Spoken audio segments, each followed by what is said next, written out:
2. ¿Por qué Schopenhauer diría que la Biblia es una ilusión peligrosa? La verdad puede ser dolorosa, pero la ilusión puede ser fatal. ¿Alguna vez te has preguntado si las creencias que sostienen nuestra civilización podrían ser, en realidad, espejismos elaborados que nos alejan de la verdad? ¿Y si los textos que consideramos sagrados fueran, en palabras de uno de los filósofos más provocadores de la historia, nada más que ilusiones peligrosas? Arthur Schopenhauer, ese pensador alemán de mirada penetrante y palabras afiladas como cuchillos, no era un hombre de medias tintas. En una época donde la religión cristiana todavía dominaba el panorama intelectual europeo, se atrevió a cuestionar no solo sus dogmas, sino la raíz misma de su autoridad, la Biblia. Pero ¿quién fue realmente este filósofo que desafió las convenciones de su tiempo? Nacido en Danzig en 1788, hijo de un próspero comerciante, Schopenhauer creció en un ambiente de privilegio material, pero de profunda insatisfacción espiritual. Su madre, Johanna, una novelista de cierto renombre, mantenía un salón literario frecuentado por las mentes más brillantes de la época. El joven Arthur, sin embargo, encontraba poca calidez en este ambiente y menos aún en la relación con su propia madre, quien llegó a prohibirle visitar su casa por considerarlo demasiado melancólico. ¿No es acaso revelador que el filósofo que vería la existencia como un péndulo entre el dolor y el aburrimiento tuviera una infancia marcada por la soledad emocional? La muerte de su padre, posiblemente por suicidio, cuando Arthur tenía apenas 17 años, selló su visión pesimista del mundo. Podemos sorprendernos de que quien experimentó tan temprano la fragilidad de la vida humana rechazara luego los consuelos fáciles de la religión, pero Schopenhauer no era simplemente un amargado. Era un genio con una intuición filosófica extraordinaria, un dominio impresionante de las lenguas clásicas y modernas, y un conocimiento enciclopédico que abarcaba desde las ciencias naturales hasta las tradiciones místicas orientales. Su obra maestra, El mundo como voluntad y representación, publicada cuando tenía apenas 31 años, pasó casi desapercibida durante décadas antes de ser reconocida como una de las cumbres del pensamiento occidental. ¿Qué veía este hombre en la Biblia que le causaba tanto rechazo? ¿Por qué consideraría peligroso un texto que ha inspirado arte sublime y actos de extraordinaria compasión? Es posible que, tras su aparente cinismo, se escondiera una búsqueda más honesta de la verdad que la que encontraba en las iglesias de su tiempo. En este análisis nos sumergiremos en la mente de este fascinante pensador para descubrir por qué consideraría las Escrituras no solo como una simple ilusión, sino como un velo peligroso que oculta la naturaleza verdadera de nuestra existencia y nos condena a perpetuar nuestro sufrimiento. ¿Estás preparado para explorar una perspectiva que desafiará tus certezas más arraigadas? ¿Tienes el valor de considerar, aunque sea por un momento, que quizás los textos que muchos consideran divinos podrían ser construcciones humanas demasiado humanas? Si es así, acompáñanos en esta travesía filosófica que promete ser tan perturbadora como reveladora. La metafísica de Schopenhauer y el conflicto con la teología bíblica. ¿Qué es lo que impulsa el universo? Un Dios amoroso que cuida de cada detalle de la creación, como afirma la Biblia, o una fuerza ciega e insaciable que no conoce propósito ni descanso. Para Schopenhauer, la respuesta es clara y devastadora. El principio último de la realidad no es un ser supremo dotado de inteligencia y bondad, sino la voluntad. ¿Pero qué es exactamente esta voluntad? No debemos confundirla con la voluntad humana consciente. Es una fuerza metafísica primordial, un impulso ciego e irresistible de ser y de querer que permea toda la existencia. Es el en sí de todas las cosas, la esencia oculta tras las apariencias, lo que Kant había llamado la cosa en sí y que Schopenhauer se atrevió a nombrar. Esta voluntad no conoce saciedad ni descanso. Opera eternamente, sin propósito ni meta, manifestándose en cada fenómeno natural, desde la atracción gravitatoria hasta el impulso sexual. La observamos en la planta que se esfuerza hacia la luz, en el animal que lucha por la supervivencia, en el ser humano atormentado por deseos incesantes. Es una fuerza que quiere perpetuamente y nunca alcanza satisfacción duradera. ¿Puede haber una visión más diametralmente opuesta a la cosmología bíblica? En el Génesis, leemos que Dios creó un mundo ordenado, paso a paso, culminando con la creación del ser humano a su imagen y semejanza, y que vio Dios todo lo que había hecho, y he aquí que era bueno en gran manera. ¿Qué diría Schopenhauer ante tal afirmación? Probablemente reiría con amarga ironía. Para nuestro filósofo, el mundo no es el producto de un diseño inteligente, sino la objetivación de una fuerza ciega. No hay plan divino, no hay propósito cósmico, no hay progreso hacia un fin predeterminado. Solo existe este incesante querer que genera inevitablemente sufrimiento, pues todo deseo implica carencia, y toda carencia es dolor. ¿Has observado alguna vez cómo la naturaleza, tan alabada por su belleza, es en realidad un teatro de crueldad perpetua? Cada ser vivo se mantiene devorando a otros seres vivos. La vida se alimenta constantemente de la vida en un ciclo que Schopenhauer llamaría el banquete de la muerte. ¿Es este el diseño perfecto de un creador benevolente? ¿O es más bien la manifestación de esa voluntad insaciable que no conoce moral ni propósito? La teología bíblica nos presenta un Dios con atributos humanos magnificados: infinita sabiduría, perfecta bondad, justicia absoluta. Dios se enoja, se arrepiente, se compadece, tiene un plan para la humanidad y para cada individuo. Escucha oraciones y responde a ellas. ¿No es evidente para Schopenhauer que estamos ante un claro caso de antropomorfismo? ¿No hemos creado a Dios a nuestra imagen y semejanza en lugar de lo contrario? El filósofo de Danzig veía en estas representaciones antropomórficas de la divinidad una prueba flagrante del origen humano de la religión. Los dioses, decía, siempre se parecen sospechosamente a quienes los adoran. El Dios bíblico, particularmente en el Antiguo Testamento, refleja las preocupaciones, temores y esperanzas de un pueblo específico en un momento histórico concreto. ¿Cómo podría ser la revelación del absoluto metafísico una entidad tan marcada por características culturales particulares? Pero es quizás en el problema del sufrimiento donde la crítica schopenhaueriana a la teología bíblica alcanza su punto más incisivo. ¿Cómo conciliar la existencia de un Dios omnipotente y perfectamente bueno con la realidad del sufrimiento universal? Las respuestas tradicionales, el libre albedrío humano, el pecado original, la prueba de la fe, le parecerían a Schopenhauer meros subterfugios, intentos desesperados de salvar una teoría que se derrumba ante la evidencia abrumadora. La Biblia nos habla del diluvio universal, donde Dios exterminó a casi toda la humanidad por su maldad. Nos cuenta la historia de Job, el hombre justo a quien Dios permite que Satanás atormente simplemente para probar su fidelidad. Relata masacres ordenadas por Dios contra pueblos enteros, incluyendo mujeres y niños. ¿Son estas las acciones de un ser perfectamente bueno? ¿O son más bien los reflejos de una mentalidad tribal proyectada hacia los cielos? Para Schopenhauer, la realidad del sufrimiento no es un problema a resolver mediante complicadas teodiceas. Es simplemente la consecuencia inevitable de la naturaleza de la voluntad. Sufrimos porque deseamos, y deseamos porque somos manifestaciones de una fuerza que quiere perpetuamente sin jamás alcanzar satisfacción permanente. El sufrimiento no es un accidente en un mundo bueno. Es la esencia misma de la existencia. La Biblia nos promete un final feliz, la venida del reino de Dios, donde enjugará Dios toda lágrima de los ojos de ellos, y ya no habrá muerte, ni habrá más llanto, ni clamor, ni dolor. Pero no es esta precisamente la clase de ilusión consoladora que nos impide ver la verdadera naturaleza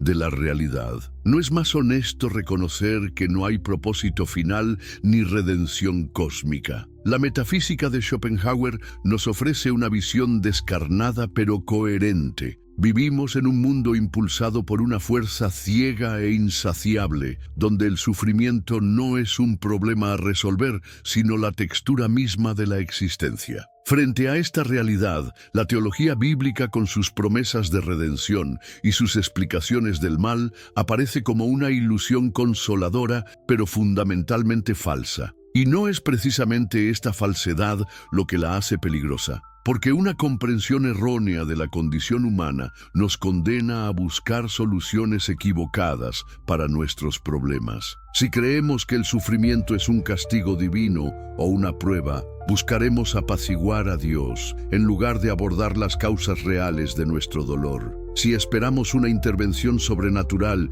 que resuelva los males del mundo, podríamos descuidar nuestra responsabilidad de actuar aquí y ahora. La crítica a la moral bíblica. ¿Qué hace que una acción sea buena o mala? ¿Es bueno lo que Dios ordena o Dios ordena lo que es bueno? Este antiguo dilema filosófico, conocido como el dilema de Eutifrón, encuentra en Schopenhauer un crítico implacable de la moralidad basada en mandamientos divinos. Para comprender su postura, debemos primero entender su visión revolucionaria de la ética. En un mundo dominado por la voluntad egoísta, ¿cómo es posible el comportamiento verdaderamente moral? Schopenhauer encuentra la respuesta en un fenómeno psicológico que todos hemos experimentado: la compasión. Ese sentimiento espontáneo que nos hace identificarnos con el sufrimiento ajeno y actuar para aliviarlo, constituye para nuestro filósofo el único fundamento genuino de la moralidad.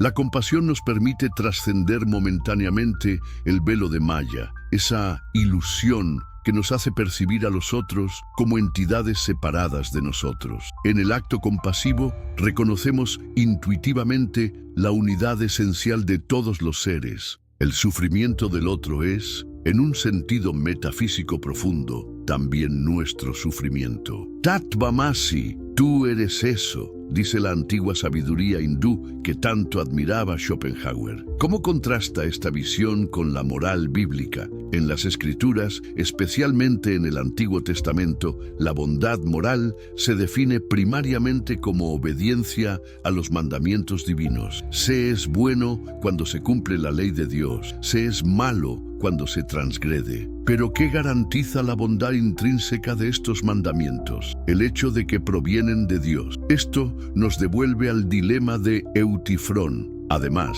la moral bíblica está inextricablemente vinculada a un sistema de recompensas y castigos: el paraíso para los justos, el infierno para los pecadores. ¿Pero no contamina este sistema la pureza de la motivación moral? ¿Es realmente virtuoso quien actúa bien por miedo al castigo o esperanza de recompensa? Para Schopenhauer, la verdadera moralidad debe ser desinteresada. La compasión genuina no calcula beneficios futuros, actúa espontáneamente ante el sufrimiento presente. ¿Qué hay del famoso precepto cristiano de amar al prójimo como a ti mismo? Aquí, Schopenhauer reconocería una confluencia con su ética de la compasión. Sin embargo, criticaría la justificación teológica de este mandamiento. No amamos al prójimo porque Dios lo ordene, sino porque en un nivel profundo reconocemos la ilusión de la separación. La compasión no necesita fundamentarse en revelaciones sobrenaturales. Surge de la comprensión intuitiva de la unidad metafísica de todos los seres. Otro aspecto problemático de la moral bíblica para Schopenhauer sería su antropocentrismo. La Biblia coloca al ser humano en el centro de la creación, con dominio sobre los animales y la naturaleza. Pero no es este un prejuicio injustificable. El sufrimiento de un animal no es menos real que el humano. Ambos son manifestaciones de la misma voluntad. Ambos experimentan dolor. La compasión auténtica no puede limitarse arbitrariamente a nuestra especie. En sus escritos, Schopenhauer mostró una sensibilidad hacia el sufrimiento animal inusual para su época. Criticaba duramente el maltrato hacia los animales y consideraba que la capacidad de empatizar con criaturas diferentes a nosotros era señal de una moralidad superior. Habría visto en los sacrificios animales del Antiguo Testamento o en la aparente indiferencia de las Escrituras hacia el sufrimiento no humano una limitación moral significativa. Pero quizás la crítica más profunda de Schopenhauer a la moral bíblica se centraría en el concepto de libre albedrío. La doctrina cristiana tradicional afirma que los seres humanos son libres de elegir entre el bien y el mal, y que esta libertad fundamenta la responsabilidad moral. Sin embargo, para Schopenhauer, esta libertad es ilusoria. Nuestras acciones están determinadas por nuestro carácter, que a su vez es una objetivación particular de la voluntad universal. Un hombre puede hacer lo que quiere, pero no puede querer lo que quiere, escribió Schopenhauer.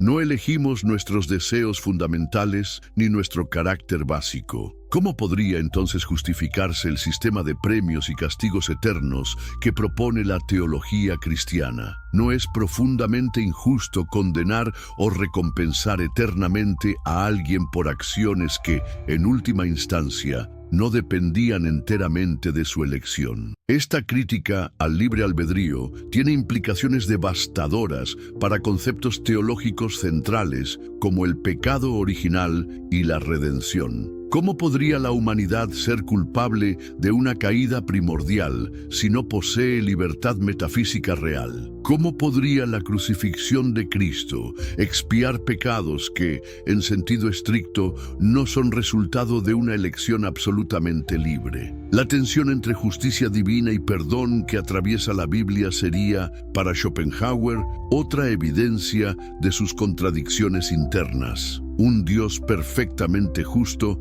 no podría simplemente perdonar el mal. Esto violaría la justicia. La doctrina de la expiación vicaria, donde Cristo sufre el castigo por los pecados de otros, le parecería a nuestro filósofo una solución teológica artificiosa que no resuelve la contradicción fundamental. ¿No es revelador que la moral bíblica haya evolucionado tan drásticamente a lo largo del tiempo? Desde la ley del talión y el genocidio de pueblos enteros en el Antiguo Testamento hasta el mandamiento de amar a los enemigos en el Nuevo. ¿No sugiere esta evolución un origen humano, cultural e histórico, más que una revelación divina inmutable? Para Schopenhauer, la moral no necesita fundamentos sobrenaturales ni promesas de recompensas ultraterrenas. Se basa en la experiencia inmediata de la compasión, ese misterioso fenómeno que nos permite trascender momentáneamente el egoísmo de la voluntad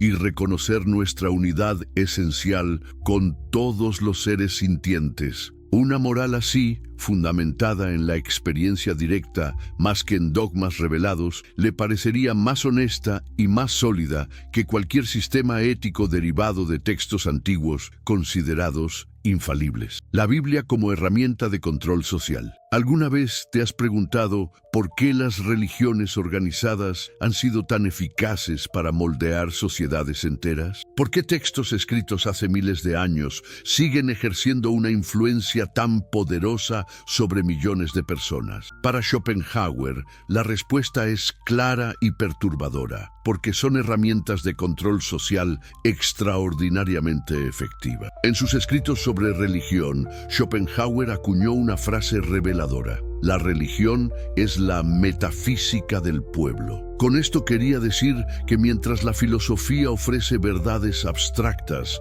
y complejas accesibles solo a mentes entrenadas, la religión proporciona mitos y narrativas simplificadas que las masas pueden comprender y que satisfacen su necesidad de respuestas sobre las grandes cuestiones existenciales. Pero es esta simplificación inocente. Para nuestro filósofo, Definitivamente no. Las religiones organizadas, incluido el cristianismo bíblico, no solo simplifican la verdad, sino que la distorsionan sistemáticamente para hacerla servir a propósitos de control social. La Biblia, desde esta perspectiva, no sería un intento honesto de capturar verdades metafísicas, sino un instrumento diseñado, conscientemente o no, para mantener el orden social y perpetuar estructuras de poder. ¿Cómo funciona este mecanismo de control? Schopenhauer identificaría varios aspectos clave. Primero, la manipulación a través del miedo y la esperanza. La doctrina del infierno eterno, por un lado, y la promesa del paraíso, por otro, crean poderosos incentivos psicológicos para la conformidad. ¿Quién se atrevería a desafiar las normas establecidas si el precio podría ser una eternidad de tormentos? ¿Quién no soportaría las injusticias de esta vida si le espera una felicidad eterna en la siguiente? ¿Has notado cómo la Biblia dedica tanto espacio a describir castigos divinos? Desde el diluvio universal hasta las plagas de Egipto, desde la destrucción de Sodoma hasta las descripciones apocalípticas del juicio final. ¿No es significativo que un supuesto libro de amor contenga tantas advertencias sobre la ira divina? Para Schopenhauer, este énfasis en el castigo revela su verdadera función: infundir temor para garantizar la obediencia.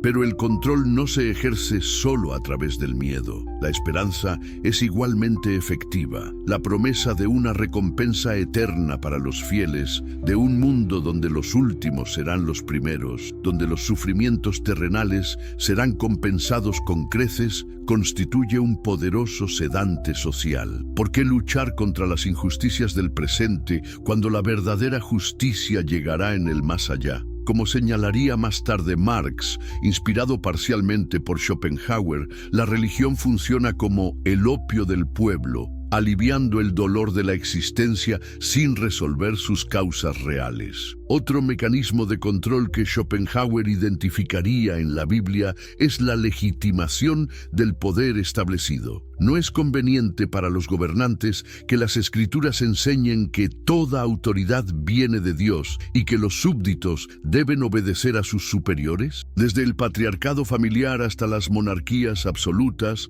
las estructuras jerárquicas encuentran en ciertos pasajes bíblicos una justificación divina que las hace incuestionables. La historia del cristianismo está llena de ejemplos donde las Escrituras se han utilizado para defender el statu quo, la esclavitud, la subordinación de las mujeres, el derecho divino de los reyes. ¿Es coincidencia que las interpretaciones bíblicas hayan tendido históricamente a favorecer a quienes ya estaban en posiciones de poder? Para Schopenhauer, esto reflejaría la función social fundamental de la religión: estabilizar el orden establecido, presentándolo como parte de un plan divino. Pero quizás el aspecto más insidioso del control social religioso, según nuestro filósofo, sería la supresión del pensamiento crítico. La Biblia exalta la fe por encima de la razón, alaba a quienes creen sin ver y en algunos pasajes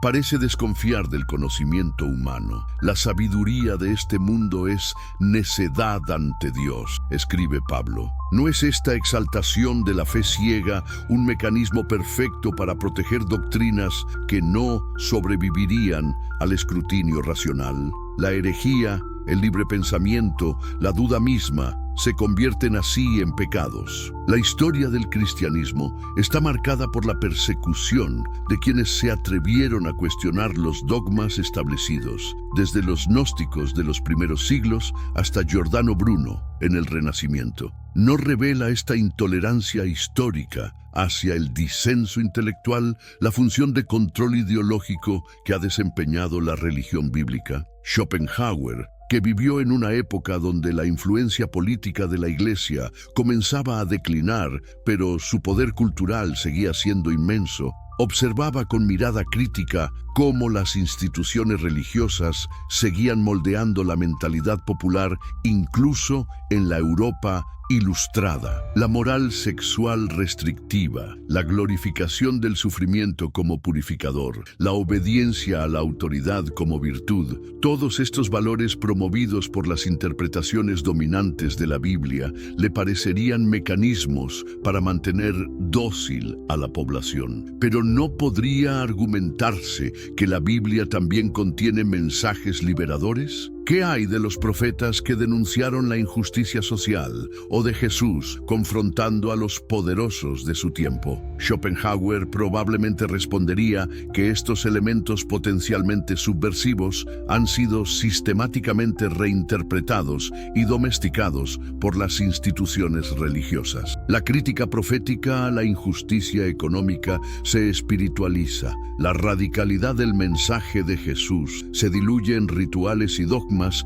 que no amenazan realmente el orden establecido. Para nuestro filósofo, la religión institucional, con la Biblia como su texto fundacional, funciona como una vacuna social. Introduce una pequeña dosis de impulso revolucionario o trascendente para prevenir transformaciones más radicales. No es significativo que las iglesias establecidas hayan sido históricamente bastiones del conservadurismo político y social, a pesar de que sus textos sagrados contienen pasajes que podrían inspirar cambios profundos. La crítica schopenhaueriana a la Biblia como herramienta de control social nos invita a examinar cómo los textos considerados sagrados pueden servir para naturalizar estructuras de poder contingentes, presentándolas como parte de un orden divino inmutable. Nos desafía a preguntarnos si nuestra moral, nuestras instituciones, nuestras jerarquías sociales son realmente expresiones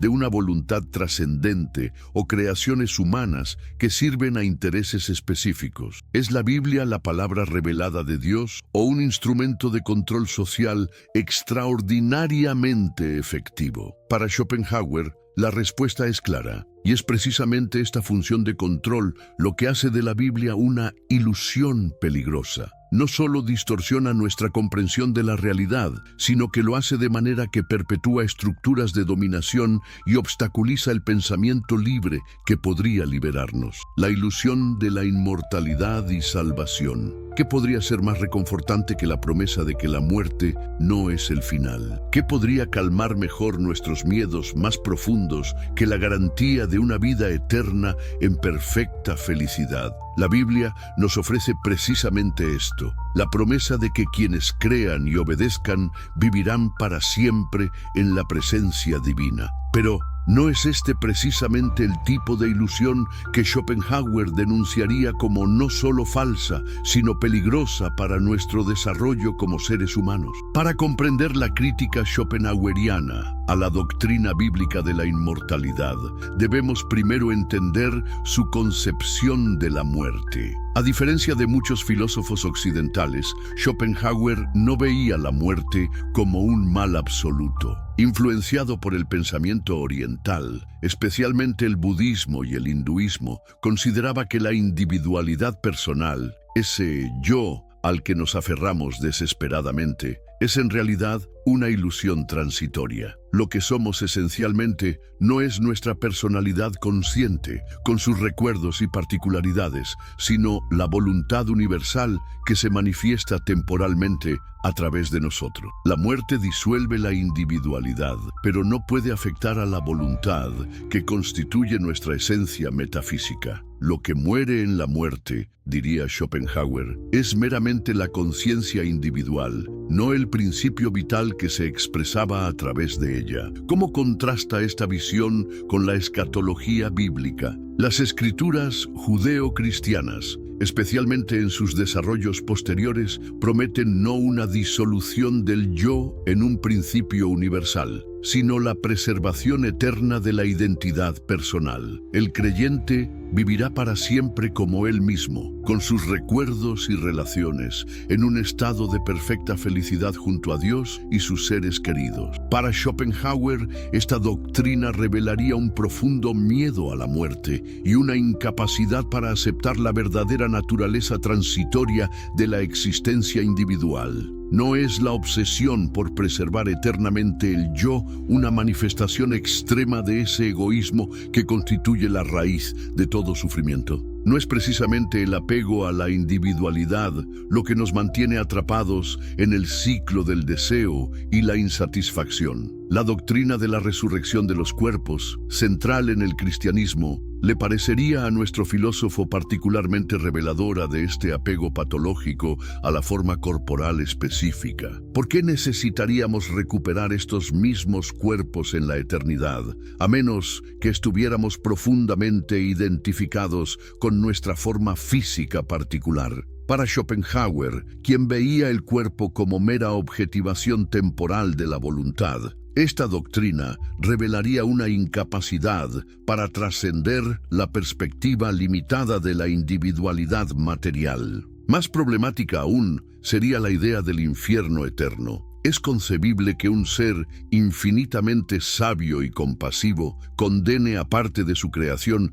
a un sufrimiento sin fin? ¿No es la eternidad del castigo desproporcionada respecto a cualquier acto cometido en una vida finita? Schopenhauer, que veía en la compasión la base de toda moralidad auténtica, encontraría esta doctrina no solo lógicamente incoherente, sino moralmente repugnante. La idea de la salvación personal a través de la fe o las obras también sería objeto de su crítica. ¿No es acaso este concepto una expresión suprema del egoísmo? Buscar la propia salvación, preocuparse ante todo por el destino personal, le parecería a Schopenhauer completamente contrario al verdadero espíritu moral, que consiste en la superación del egoísmo mediante la compasión universal. ¿Y qué hay del concepto cristiano de redención a través del sacrificio de Cristo? La idea de que un acontecimiento histórico particular, la crucifixión de Jesús, podría alterar la condición metafísica de toda la humanidad,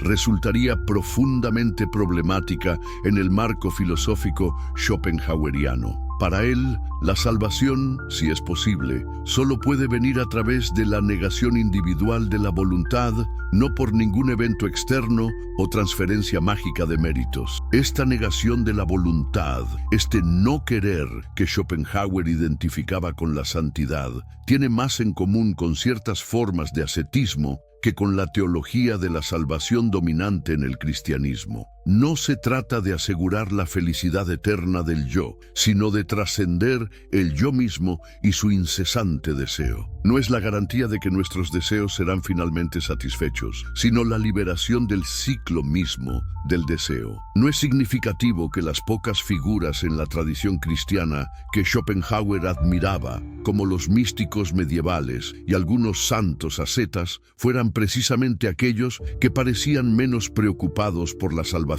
personal y más orientados hacia la disolución del yo en la unión con lo divino. Pero la crítica más devastadora de Schopenhauer a la doctrina bíblica de la inmortalidad sería quizás su efecto práctico en la vida presente. ¿No es la promesa de una compensación perfecta en el más allá un poderoso disuasivo contra la transformación del mundo actual? ¿Por qué luchar por la justicia aquí y ahora si los malvados serán castigados y los justos recompensados eternamente después de la muerte? La esperanza en una vida futura puede funcionar, advertiría nuestro filósofo, como una forma de escape psicológico que nos impide enfrentar la realidad del sufrimiento presente. En lugar de reconocer que el dolor es inherente a la existencia y buscar formas de mitigarlo aquí y ahora a través de la compasión activa, por ejemplo, la fe en una compensación ultraterrena nos permite evadir nuestra responsabilidad actual. ¿No es también la promesa de inmortalidad una distracción de la tarea filosófica fundamental? Comprender la naturaleza de la realidad y vivir de acuerdo con esa comprensión. Para Schopenhauer, la preocupación obsesiva por el destino personal después de la muerte revela una incapacidad para trascender la perspectiva limitada del ego y alcanzar una visión más universal. La doctrina bíblica de la inmortalidad constituiría así en la perspectiva schopenhaueriana, una de las ilusiones más peligrosas. Nos impide aceptar la transitoriedad natural de la existencia individual, refuerza el egoísmo que es la raíz de todo sufrimiento y nos distrae de la tarea de comprender y mitigar el dolor en el único mundo que conocemos con certeza. Las contradicciones internas de la Biblia. Si la Biblia fuera realmente el producto de una inteligencia divina perfecta, ¿no esperaríamos encontrar en ella una coherencia absoluta? ¿No debería el texto inspirado por un ser omnisciente estar libre de contradicciones lógicas, errores factuales y evoluciones morales que reflejan demasiado claramente los cambios en las sociedades humanas? Para Schopenhauer, las numerosas inconsistencias que atraviesan las escrituras constituirían una evidencia clara de su origen humano, demasiado humano. Comencemos por lo que nuestro filósofo consideraría la contradicción más fundamental, la incompatibilidad lógica de los atributos divinos tal como se presentan en la Biblia. ¿Cómo puede un ser omnisciente arrepentirse de sus acciones, como ocurre cuando Dios lamenta haber creado a la humanidad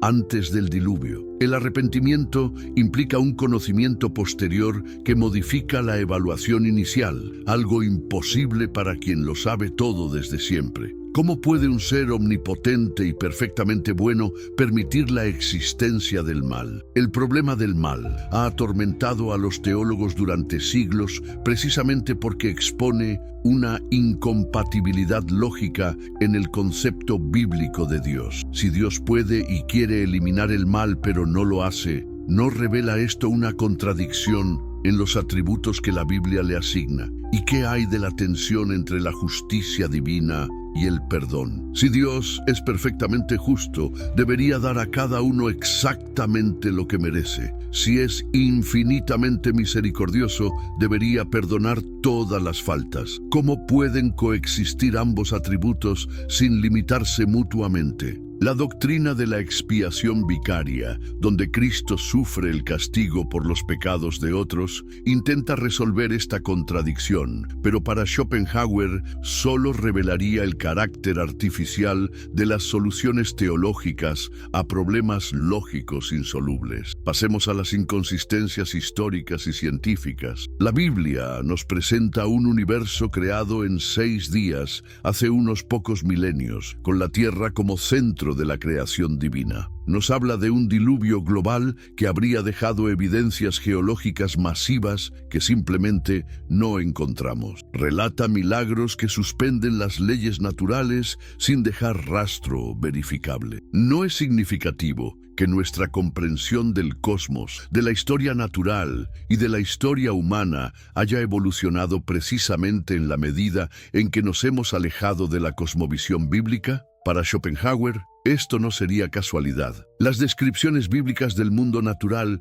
reflejan los conocimientos limitados de sus autores humanos, no la sabiduría ilimitada de un creador omnisciente. Pero quizás las contradicciones más reveladoras sean las morales. ¿Cómo es posible que el mismo Dios que ordena no matarás también ordene el exterminio completo de pueblos enteros, incluyendo mujeres y niños? ¿Cómo conciliar al Dios vengativo del Antiguo Testamento que castiga los pecados hasta la 3ª y 4ª generación con el Dios amoroso del Nuevo que nos invita a amar a nuestros enemigos? ¿No es evidente para Schopenhauer que estas diferencias reflejan la evolución moral de las sociedades humanas que produjeron estos textos? El Dios tribal y guerrero de los primeros libros bíblicos corresponde a una sociedad nómada luchando por su supervivencia. El Dios universal y amoroso de los evangelios refleja las aspiraciones éticas más evolucionadas de una sociedad posterior.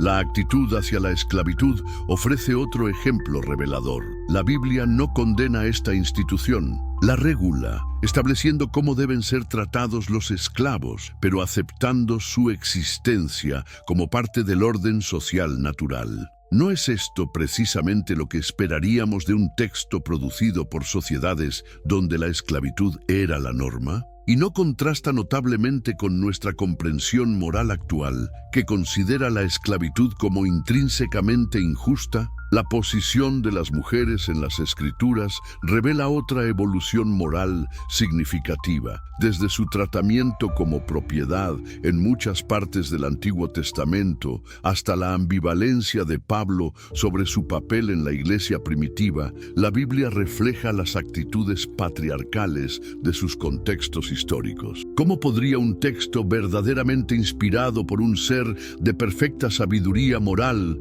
estar tan marcado por los prejuicios de género de sociedades antiguas? Estas inconsistencias morales no son periféricas, afectan a cuestiones fundamentales sobre la naturaleza de la justicia, el valor de la vida humana, la igualdad fundamental de las personas.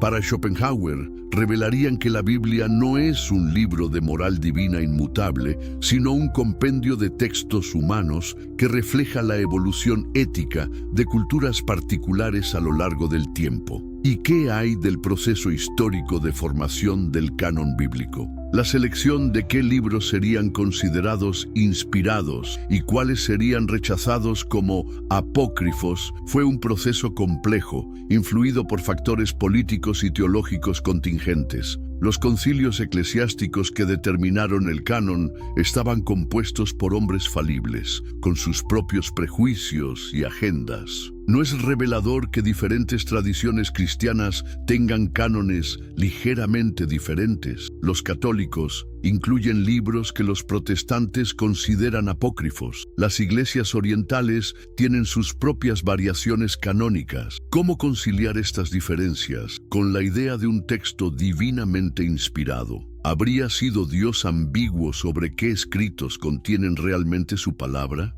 Para Schopenhauer, estas inconsistencias del canon, junto con las contradicciones lógicas, históricas y morales dentro del texto mismo, constituirían evidencia clara del origen humano de la Biblia. No estaríamos ante la palabra perfecta de un ser divino, sino ante un conjunto de documentos producidos por diversas comunidades humanas a lo largo de siglos, reflejando sus conocimientos limitados, sus contextos culturales específicos y su evolución moral gradual. La pretensión de que este conjunto heterogéneo constituye una revelación divina coherente y autoritativa sería, en la perspectiva schopenhaueriana, no solo intelectualmente insostenible, sino peligrosa. Peligrosa porque eleva a norma absoluta lo que son en realidad productos culturales contingentes. Peligrosa porque exige la suspensión del juicio crítico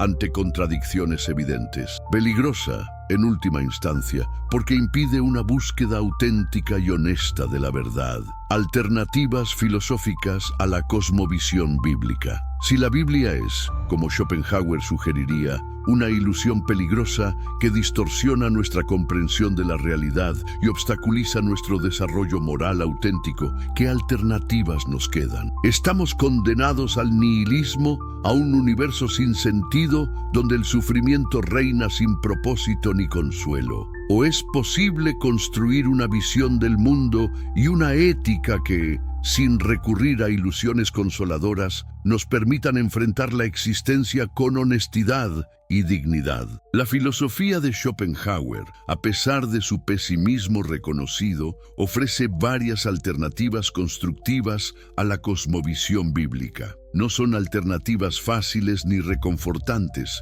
pero para nuestro filósofo tienen la virtud suprema de ser verdaderas, o al menos más cercanas a la verdad que las narrativas religiosas tradicionales. Comencemos por la ética. Frente a la moralidad basada en mandamientos divinos, Schopenhauer propone una ética fundamentada en la compasión natural. No hemos experimentado todos ese momento en que el sufrimiento de otro ser nos afecta como si fuera nuestro propio dolor. Este fenómeno psicológico, lejos de ser una anomalía, revela, según nuestro filósofo, una verdad metafísica profunda.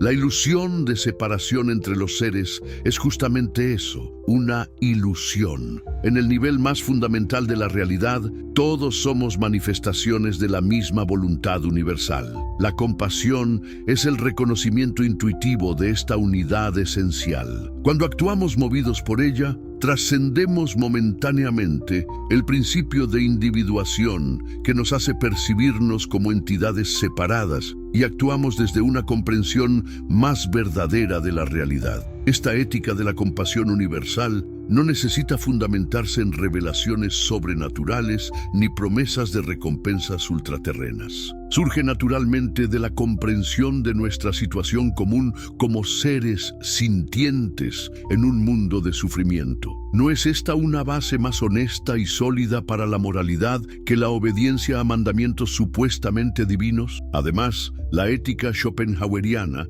trasciende naturalmente el antropocentrismo que caracteriza a la moral bíblica. Si la compasión se fundamenta en el reconocimiento del sufrimiento y los animales claramente sufren, entonces debemos incluirlos en nuestra esfera de consideración moral. No porque Dios nos haya encargado cuidar de ellos como nuestros subordinados en la creación, sino porque su dolor es tan real como el nuestro. Pero ¿qué hay del sentido último de la existencia? Si rechazamos la teleología bíblica con su narrativa de creación, caída y redención, ¿no quedamos a la deriva en un universo sin propósito? Schopenhauer no negaría la ausencia de un telos cósmico impuesto desde fuera, pero encontraría otra forma de trascendencia. Para él, la liberación auténtica viene a través del conocimiento. No el conocimiento abstracto de conceptos, sino la comprensión intuitiva, directa, de la naturaleza de la voluntad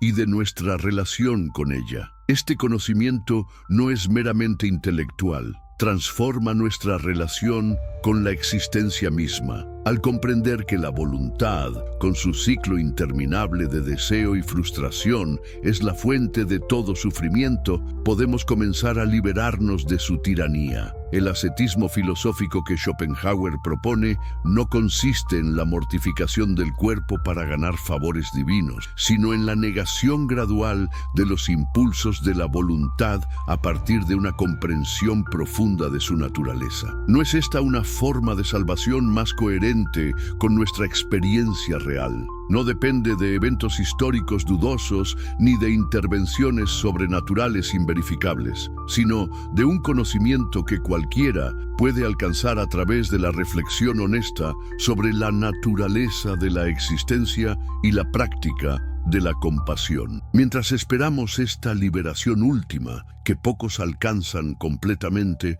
Schopenhauer ofrece consuelos temporales más honestos que las promesas religiosas. El principal de ellos es la experiencia estética. ¿No has sentido alguna vez, contemplando una obra de arte sublime o escuchando música profunda, cómo tus preocupaciones cotidianas se desvanecen y pareces elevarte temporalmente por encima del flujo incesante de deseos y frustraciones? Para nuestro filósofo, el arte, especialmente la música, tiene este poder único. Nos permite una suspensión momentánea de la servidumbre a la voluntad. No es una escapatoria permanente, pero ofrece vislumbres de una conciencia liberada de las cadenas del deseo. Es un consuelo que no requiere creer en lo sobrenatural ni distorsionar nuestra comprensión de la realidad. ¿Y qué hay del anhelo humano de trascendencia, ese deseo de conexión con algo mayor que nosotros mismos, que las religiones han canalizado tradicionalmente? Schopenhauer no lo rechaza, lo reinterpreta. La trascendencia auténtica no consiste en la supervivencia eterna del ego individual, sino precisamente en la superación de ese ego, en el reconocimiento de nuestra unidad esencial con todo lo existente. Esta visión tiene sorprendentes afinidades con tradiciones místicas, tanto orientales como occidentales. No es significativo que los místicos de diversas religiones, incluyendo el cristianismo, hayan tendido a alejarse de las interpretaciones literales de sus textos sagrados hacia experiencias directas de unidad que trascienden las diferencias dogmáticas. Para Schopenhauer, esto revelaría una verdad espiritual que las religiones visiones institucionalizadas suelen oscurecer más que iluminar. Finalmente, Schopenhauer encontraría valor en ciertas prácticas tradicionalmente asociadas con la religión, como la meditación y algunas formas de ascetismo, pero las fundamentaría filosóficamente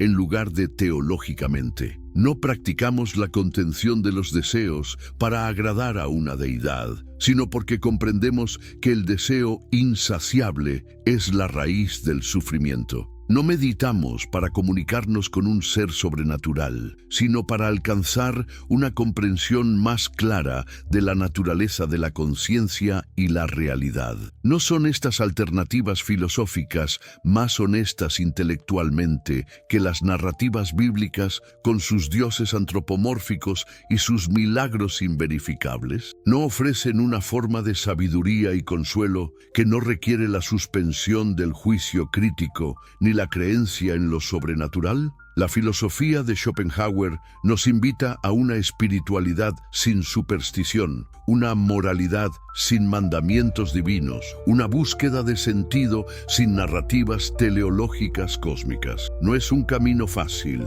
Exige enfrentar verdades incómodas sobre la naturaleza del sufrimiento y la transitoriedad de la existencia individual. Pero para nuestro filósofo, esta dificultad es precisamente su virtud. Nos desafía a una honestidad radical que las ilusiones consoladoras de la religión nos niegan. Al final de nuestro recorrido por la crítica schopenhaueriana a la Biblia, una pregunta persiste.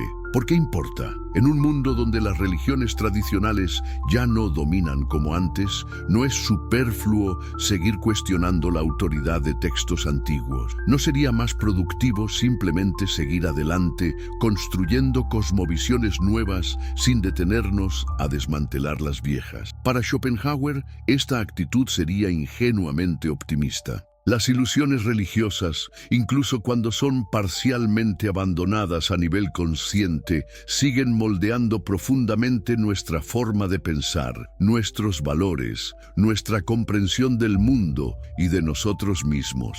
No podemos simplemente ignorarlas y esperar liberarnos de su influencia. Debemos examinarlas críticamente, comprender sus orígenes y mecanismos para poder trascenderlas realmente. La Biblia no es solo un texto entre otros. Durante milenios ha configurado la mentalidad occidental, ha legitimado estructuras de poder, ha definido concepciones de lo bueno y lo malo, ha moldeado nuestra relación con la naturaleza y con nuestros propios cuerpos. Incluso quienes se consideran completamente seculares siguen habitando un universo mental, parcialmente estructurado por conceptos bíblicos. No es significativo, por ejemplo, que sigamos concibiendo la historia como una narrativa lineal con un principio, un desarrollo y un final, en lugar de un ciclo perpetuo, que tendamos a pensar en términos de progreso hacia algún estado futuro ideal, que sigamos viendo a los humanos como fundamentalmente diferentes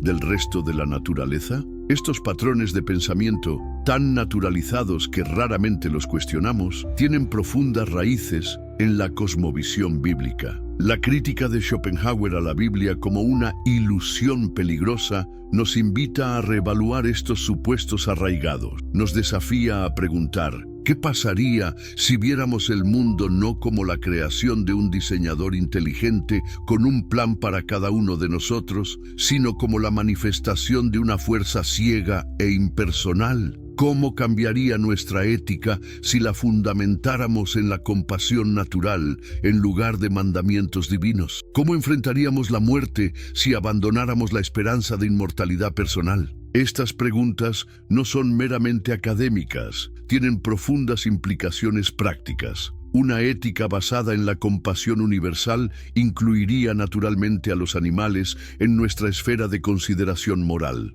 Una concepción no antropocéntrica del universo fomentaría una relación más respetuosa con la naturaleza. Una aceptación honesta de nuestra finitud nos permitiría valorar más intensamente la vida presente en lugar de sacrificarla por promesas ultraterrenas. ¿Significa esto que debemos rechazar todo lo asociado con la tradición bíblica? Schopenhauer, a pesar de su crítica despiadada, reconocería el valor cultural, poético y simbólico de las escrituras. No propondría quemar Biblias, sino leerlas con nuevos ojos, no como la palabra revelada de Dios, sino como documentos humanos que reflejan la evolución de nuestro pensamiento moral y metafísico. De manera similar, no rechazaría todos los valores tradicionalmente asociados con el cristianismo. La compasión, central en su propia ética, encuentra expresiones poderosas en los evangelios. Ciertas formas de ascetismo y contemplación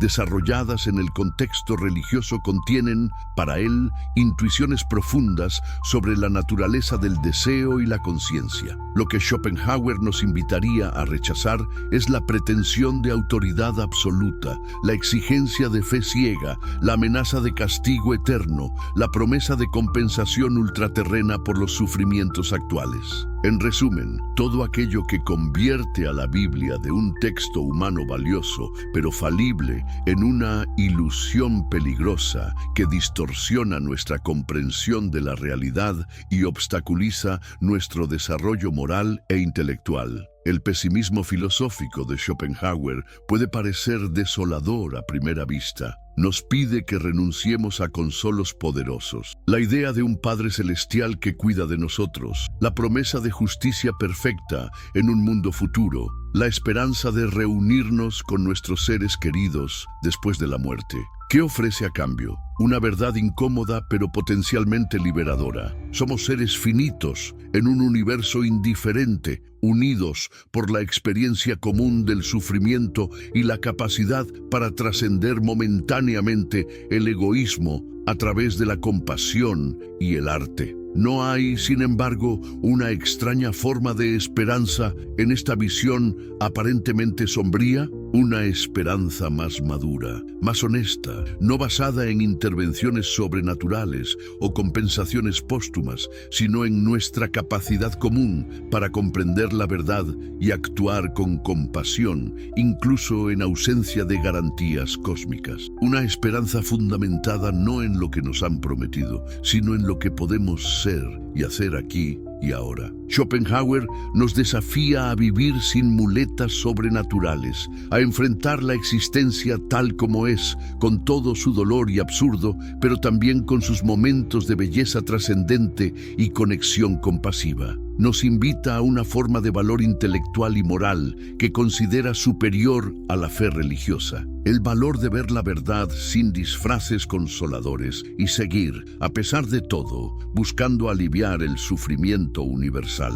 ¿Es este un camino demasiado árido, demasiado austero para la mayoría? Quizás. Schopenhauer nunca fue un filósofo popular y nunca pretendió serlo. Su crítica a la Biblia como una ilusión peligrosa no está diseñada para convencer a las masas, sino para aquellos dispuestos a sacrificar el consuelo por la verdad, la certeza por la honestidad intelectual. Pero incluso si no adoptamos completamente su visión pesimista, su crítica nos ofrece una perspectiva valiosa desde la cual reevaluar creencias que damos por sentadas. Nos recuerda que los textos considerados sagrados son, en última instancia, creaciones humanas que reflejan las limitaciones y preocupaciones de sus contextos históricos. Nos invita a fundamentar nuestra ética y nuestra búsqueda de sentido no en autoridades sobrenaturales, sino en experiencias humanas universales como la compasión y la apreciación estética.